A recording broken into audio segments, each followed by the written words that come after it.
செங்கோட்டையன் பிஜேபின்னு சொல்றாரு. பிஜேபியின் பின்பலத்தில் தான் எல்லா பிளவுகளுமே எல்லா இதுவுமே நடந்திருக்கு. ஒன்று பிஜேபி அதில் இருந்திருக்கணும், அல்லது பிஜேபியை காரணம் காட்டி எடப்பாடி பழனிசாமி தன் கைவண்ணத்தை காட்டியிருக்கணும். முதல் இது ஜெயலலிதா அம்மையார் மறைஞ்ச பிறகு அந்த கட்சியில் வந்த முதல் பிளவுன்னா Sasikala plus EPS versus OPS தர்ம யுத்தம். அதில் கண்டிப்பாக பிஜேபி தான் பின்பலம். ஓபிஎஸ்ன்னு சொல்லியிருக்கிறாரு. தர்ம யுத்தம் நடத்த சொன்னதே சாட்சாத் சத்திரியன் குருமூர்த்தி தான்.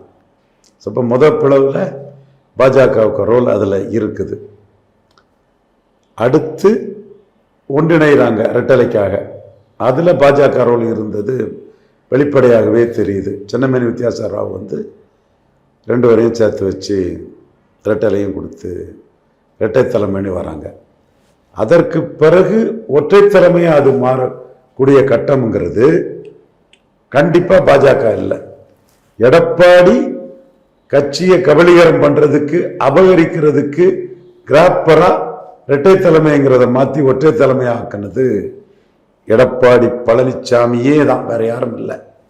அதில் அவர் சொன்ன காரணம் ஓபிஎஸ் பாஜக ஆளு, பாஜக அதிமுகவை கபலீகரம் பண்ணுது, பாஜக அதிமுகவை செயல்பட விடாம செய்யுதுன்னு ஒரு காரணத்தை சொல்லி ஒற்றை தலைமையாக மாறினார். அதற்கு பிறகு இப்போ உள்ள பிளவு செங்கோட்டையன் பிளவு.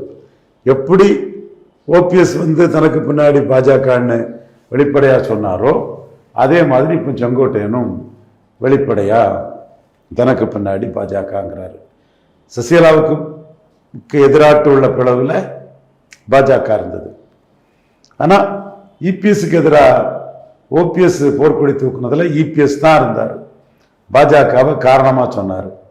இப்போ பாஜக அண்ணாமலை தலைமையில் ஒரு பவர்ஃபுல் லீடராக, அண்ணாமலை ஒரு ஹீரோவாக 11.4% வாக்கு எடுத்ததுனால எடப்பாடி பழனிசாமி வேற வழி இல்லாமல் பாஜக கூட்டணிக்கு வந்திருக்கிறாரு.